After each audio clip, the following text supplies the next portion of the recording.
1 billion में अम्ल और जल का अनुपात 4:5 है। यदि 20% घोल को पानी से बदल दिया जाता है। देखिए अम्ल और क्या है, ये जल है। कितना, ये 4 और 5 के अनुपात में है। अब मैं इसको 40 और 50 मान लेता हूँ, या फिर 4-5 में ही रहने दो, तुम्हारी मर्जी की बात है, जैसे आप करना चाहो ऐसे कर लेना, ठीक है।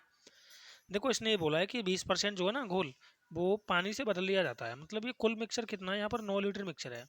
9 का 20% कितना होता है यार, 1/5 होता है, या फिर 2/10 कर लेते हैं, आसान हो जाएगा। और 2/10 तो 9 दूनी 18, यानी 1.8 लीटर मिक्सर निकाल दिया है।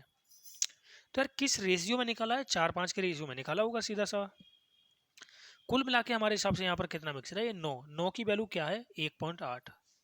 तो भाई मेरे 1 यूनिट की वैल्यू क्या आ गई 0.2, ठीक है ना। अब देखो यहाँ से क्या हमें पता चलेगा, अगर 1 की वैल्यू कितनी आ गई, यहाँ पर 2 आ गई, तो 4 की वैल्यू 0.8 हो जाएगी, और इसकी वैल्यू 5 की वैल्यू 1 हो जाएगी, ठीक है ना। इसका मतलब ये हुआ कि भाई अम्ल तो निकाला है 0.8 लीटर और जल निकाला है 1 लीटर। तो कुल मिला के अम्ल कितना बचा 3.2 और जल कितना हो गया 4। लेकिन इसने ये भी बोला है कि भाई इसने है ना, जितना ये निकाला है, ये जो निकाल दिया है ना, ये जल डाल दिया है इतना ही। तो अब जल की मात्रा कुल मिला के कितनी हो जाएगी, ये तो हो गया 3.2 और ये कितना हो गया 5.8। तो पॉइंट से पॉइंट खत्म किया और 2 से काटा इसे 16 बार, 2 से हो गया ये 29 बार। तो जो नया रेशियो है वो रेशियो कितना बनेगा 16:29, ऑप्शन नंबर सी। ओके, समझ में आ गया होगा। जिस रेशियो में निकाला है उसी रेशियो में हम निकालेंगे मिश्रण को, और उसी रेशियो में हम डालेंगे, ध्यान रखना। अगला क्वेश्चन देखते हैं अब। दो संख्याएं ए और बी 13 और 17 के अनुपात में है। देखिए ए और बी, ये 13 है, ये 17 है। इसने बोला ए में 15% की वृद्धि, तो भाई ये कितना हो गया 115/100 हो गया, हो गया ना। भाई 13 में ए का मतलब 13 है, 13 में 15 की वृद्धि 115/100 हो गया। अब बी में 30% की वृद्धि, यानी 130/100 हो गया ये। अब इसने सिर्फ यही पूछा है कि इनका अनुपात कितना होगा नया वाला। तो नया वाला अनुपात निकाल लेते हैं। 100 से 100 कैंसिल हो गया, 5 से काटा मैंने इसको, 5 से कट गया 23 बार, और 5 से एक काम करते हैं, पहले 13 से काट लेते हैं यार, है ना। 13 एकन 13, 13 दहम 130। अब 5 से काट लेते हैं इसको, 5 से हो गया ये 23 बार, और ये हो गया 5 दूनी 10, तो ये हो गया 17 पंजे 85। तो अनुपात कितना आ गया, ये आ गया। कहीं पर मिस्टेक हो गया, सॉरी, ये 5 दूनी 10 होगा यहाँ पर, 5 दूनी 10, तो 17 दूनी कितना आ गया 34।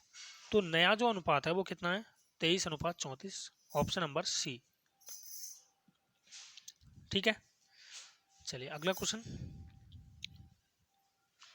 किसी विद्यालय में छात्रों की संख्या का 3/8 भाग लड़कियां हैं। देखिए लड़कियां कितनी है भाई 3/8 भाग, तो लड़के कितने होंगे यार 5, 8 में से 3 भाग लड़की हैं, तो 8 में से 5 भाग लड़के होंगे, फिर ये लड़के हैं आपके।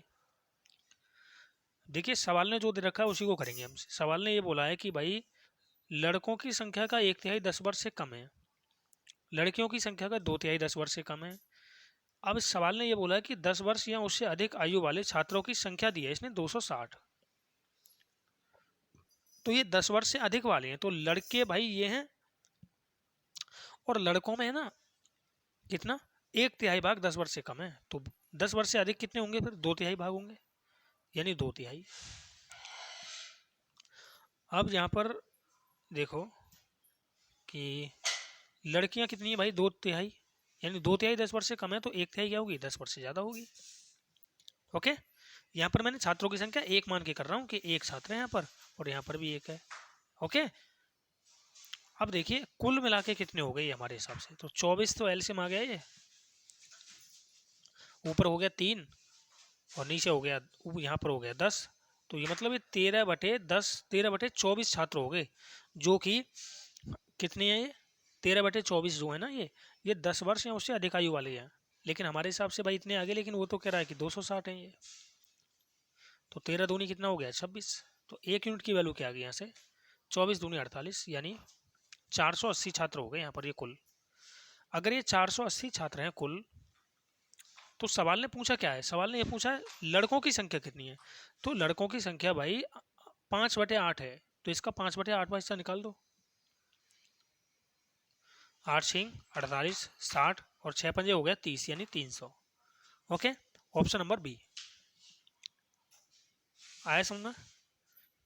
चलिए अगला क्वेश्चन देखते हैं हम, क्वेश्चन नंबर 4 तो ये है ही आपका, समझ में आ गया होगा। मैं एक बार उसको रिपीट कर देता हूँ। देखो भाई, अगर 3/8 भाग लड़कियां हैं तो 5/8 भाग लड़के होंगे।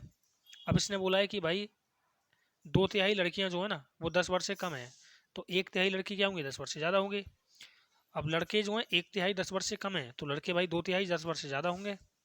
तो बस इसको मैंने प्लस किया है। प्लस क्यों किया है, क्योंकि यार ये कुल दिए कुल छात्र, ठीक है ना, प्लस कर दिया मैंने इसको। चलिए 5वां क्वेश्चन देखते हैं अब। जब भी इस टाइप का कोई प्रश्न आए कि आंसर में कुछ जोड़ने घटाने के लिए बोले तो ऑप्शन यूज करो इस तरह के सवाल के लिए। किसी भिन्न के अंश और हर में 3 और 5 जोड़ने पर 2/3 होता है, तो मैं पहला ही ऑप्शन ले लेता हूँ 5/7। 3 जोड़ दें इसमें और इसमें 5 जोड़ दें तो ये हो गया 8/12। कैलकुलेट करना भाई, 4 दूनी 8, 4 तिया 12, 2/3 प्राप्त हो रहा है ना। और ये भी तो ये कह रहा है कि भिन्न भाई 2/3 प्राप्त होती है, हमारे हिसाब से भी 2/3 प्राप्त हो रही है। इसका मतलब राइट आंसर कितना होगा, 5/7। ओके, देखिए सवाल में यहाँ पर ये मिस्टेक है भाई, इसमें यहाँ पर 2/5 नहीं होगा ये, ठीक है ना। यहाँ पर ये अगले वाले स्टेटमेंट को अगर आप पढ़ोगे तो यहाँ पर ये गलत हो जाएगा, ठीक है ना। तो ये संख्या क्या है आपकी, गलत है यहाँ पर। अब देख लेते हैं यहाँ पर कितना है। इसने बोला है कि यदि 1 और 3 को अंश में जोड़ा जाता है और हर में घटाया जाता है, यानी 5/7 को 7 में से अंश में से 1 घटा रहा है और हर में 3 जोड़ रहा है, तो कितना हो गया 4/10। सॉरी भाई ये सही है, 2 बटे कितना हो गया 5 हो गया, तो 2/5 हो रहा है देखो ये। Okay, clear. चलिए अब अगला क्वेश्चन देखते हैं, क्वेश्चन नंबर 6। दो संख्याएं तीसरी संख्या से 25% और 60% अधिक हैं, तो दो संख्याओं का अनुपात कितना होगा। तीसरी संख्या अगर मैं 100 मान लेता हूं भाई मेरे, तो ये बताओ कि पहली संख्या कितनी है, 25% अधिक मतलब 125। दूसरी संख्या कितनी है, 60% ज़्यादा मतलब कितना हो गया 160। अब इसने इन दोनों का है ना अनुपात पूछा है, तो 5 से काट दो यार, 5 दूनी 10, 5 25। अनुपात 5 तिया 15, 5 दूनी 10, तो अनुपात कितना आ गया 25/32, ऑप्शन नंबर सी। ओके, 7वां क्वेश्चन देखते हैं। रवि की उम्र श्याम की उम्र का 3/5 भाग है। x वर्ष बाद, देखो भाई रवि और श्याम, ये रवि है ये श्याम है। श्याम की उम्र का, श्याम की उम्र का, तो श्याम की उम्र 5 है भाई और रवि की उम्र 3 है। अब इसने बोला है x वर्ष बाद रवि और श्याम की आयु का अनुपात कितना हो जाता है 5/7। तो ये कितना है 3/5। हमें क्या करना है, ये अंतर देखना है कि अंतर कितना कितना है भाई। 3 और 5 में कितने का अंतर है, 2 का। 5 और 7 में कितने का अंतर है, 2 का, यानी अंतर बराबर है दोनों जगह। तो यहाँ पर देखो यार, ये स्टार्टिंग में आयु इसने दे रखी है कि भाई 32 थी, यानी 8 की वैल्यू 32 है ये, तो 1 की वैल्यू क्या आ जाएगी 4। अगर 1 की वैल्यू 4 है तो मुझे ये बताओ 3 से ये 5 हो गया यानी 2 वर्ष बाद हुआ होगा, 5 से 7 हो गया यानी 2 वर्ष बाद, तो 2 की वैल्यू इसने पूछी है, 2 चौक कितना हो गया 8। ओके, 8 वर्ष बाद। ऑप्शन भी यूज कर सकती है, देखो ऑप्शन कैसे यूज करेंगे इसमें। ऑप्शन यूज करने के लिए सबसे पहले हम इनकी आयु निकालनी पड़ेगी। रवि और श्याम ये 5 और 3 है, तो 8, 8 की वैल्यू क्या दिया उसने 32 दिया, तो 1 की वैल्यू क्या आ जाएगी 4, तो 3 की वैल्यू क्या होगी 12 और 5 की वैल्यू 20 हो गई। मैं ऑप्शन 8 ही यूज करके बता रहा हूँ आपके लिए। 8 वर्ष बाद मान लेते हैं, 8 वर्ष बाद तो कितना हो गया, ये तो 20 हो गया और ये हो गया 28, तो ये क्या 5/7 बन रहा है, तो 4 पंजे 20 और 4 सत्ते 28 यानी 5/7 बन रहा है। इसका मतलब राइट आंसर यही होगा, ऑप्शन इस तरह से यूज करना है आपके लिए। ओके, 8वां क्वेश्चन बहुत ही अच्छा प्यारा क्वेश्चन है। देखिए, भाजक तथा शेषफल का अनुपात दिया है, भाजक और शेषफल, तो भाजक और शेषफल का अनुपात कितना है, भाजक और शेषफल का है 3:2। आगे भागफल, सॉरी भाजक और भागफल, तो मैं भागफल लिख लेता हूँ यहाँ पर, भागफल है ये। इसका अनुपात कितना दिया है? 7:12। तो देखो भाजक तो है 12 और भागफल कितना है? 7 है। तो यार यहाँ पर तो ये 3 है लेकिन यहाँ पर 12 है, तो इस 3 को 12 बनाने के लिए आप क्या करोगे? 4 से गुणा करना पड़ेगा। तो 4 से गुणा कर दें यहाँ पर, तो 4 से यहाँ पर भी कर दो। तो 4 दूनी 8 तो हो गया शेषफल, 12 हो गया भाजक और 7 का 7 आ गया अब क्या? आपका भागफल। ओके, अब इसने बोला है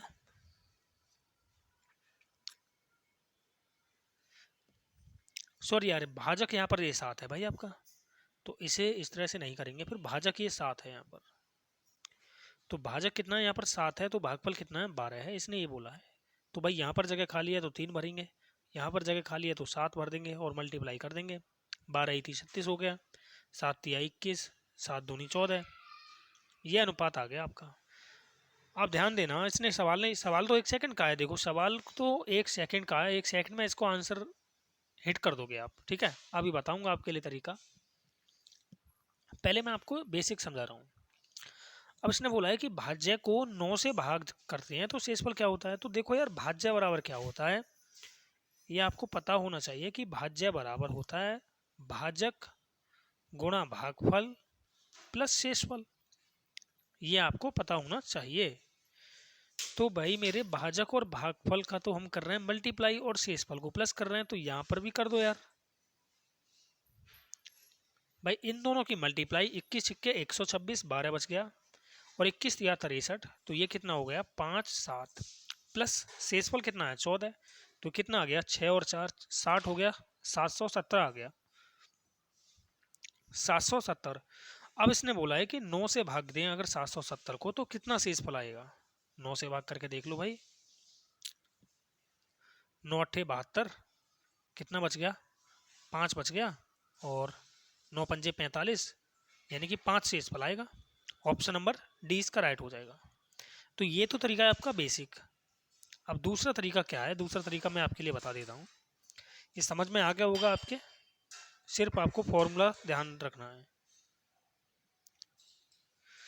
भाई सवाल ने ये बोला है कि भाज्य को 9 से भाग दिया जाता है तो शेषफल कितना होगा। यार हमें भाज्य पता ही नहीं है, ना ही हम निकालना चाहते, तो हमें शेषफल तो पता है उसका, तो शेषफल में ही 9 से भाग कर दो भाई। 9 एकन 9, कितना बचा शेषफल? 5, डायरेक्ट आंसर। ओके, चलिए अब नवा क्वेश्चन देखते हैं।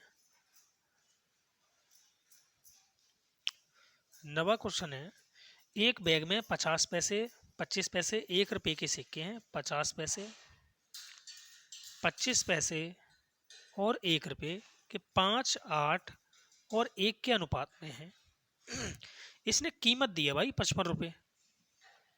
तो भाई मेरे 50 पैसे के 5 सिक्के हैं, तो कितने रुपए हो गए? 2.5 रुपये हो गए यार, गुणा कर दो, 25 2.5 रुपये हो गए। 25 पैसे के 8 सिक्के हैं, तो कुल मिला के कितने रुपए हो गए? 25 × 200 यानी 2 रुपये, और 1 रुपये का एक सिक्का यानी 1 रुपया हो गया ये। तो कुल मिला के हमारे हिसाब से कीमत क्या आ गई?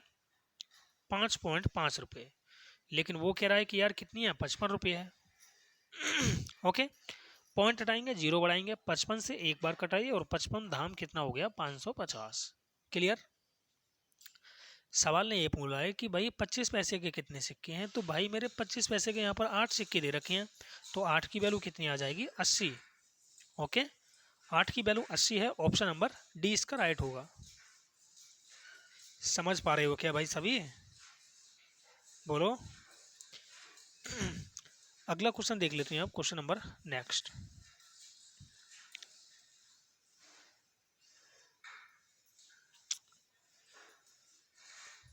देखिए, ए बी सी ने 1,07,500 रुपये और इतने इतने रुपये लगाए हैं इन्होंने।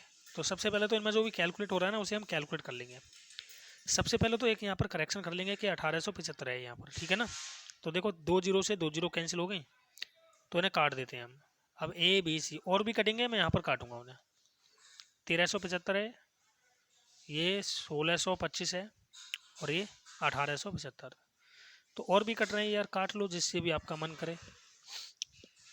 तो मैं काटूँ क्या इसको, 15 से काट लें क्या इसको भाई, या फिर 5 से काट लेते हैं। चलो 5 दूनी 10 और 5 सत्ते 35 पचम 25, 5 से काटो इसे, 5 तिया 15, 5 10 पचम 25, 5 से काटो, 5 तिया 15, 5 सत्ते 35 पचम 25। अब देखो 25 से काट दें या 11 से काट दो, तो 11 दूनी हो गया 22, 11 पंजे 55, 11 दूनी 22 हो गया, नहीं कटेगा, 11 से नहीं कटेगा, 5 से काटो या फिर 25 से, तो 25 सेकंड 25 और 25 सेकंड 25, इसे काटो 25 सेकंड 25 और 5 और 2 7, 25 या 75 हो गया। अब यहाँ पर 25 सेकंड 25 और 25 पंजे 125, यानी ये अनुपात आ गया 11 13 15। तो मैं यहाँ पर अनुपात 11 13 15 ही रख रहा हूँ, ठीक है ना, 11 13 15, 11 13 और 15। अब ध्यान देना यार, इसका एक फॉर्मूला होता है कि लाभ बराबर क्या होता है, पूंजी गुणा समय, पूंजी गुणा समय। लाभ बराबर क्या होता है, पूंजी गुणा समय। तो यहाँ पर पूंजी दी है लेकिन समय दिया नहीं है, समय नहीं दिया हो तो जो पूंजी होती है वही लाभ बन जाता है, ध्यान रखना। ओके, समय यदि नहीं दिया है तो जो पूंजी होगी वही लाभ बन जाएगा। अब देखिए यहाँ पर आगे क्या है, यानी कि लाभ का भी रेशियो यही है हमारा। सवाल ने ये बोला है कि एक कार्यशील साझेदार है तथा लाभ का 20% कार्यशील भत्ते के रूप में लेता है और शेष लाभ का वितरण उनके निवेश के अनुपात में कर दिया जाता है। यदि कुल लाभ कितना है भाई, इतना है 2,19,375। तो सी का हिस्सा कितना है इसने ये बोला है। देखिए कुल लाभ हमारे हिसाब से कितना है ये,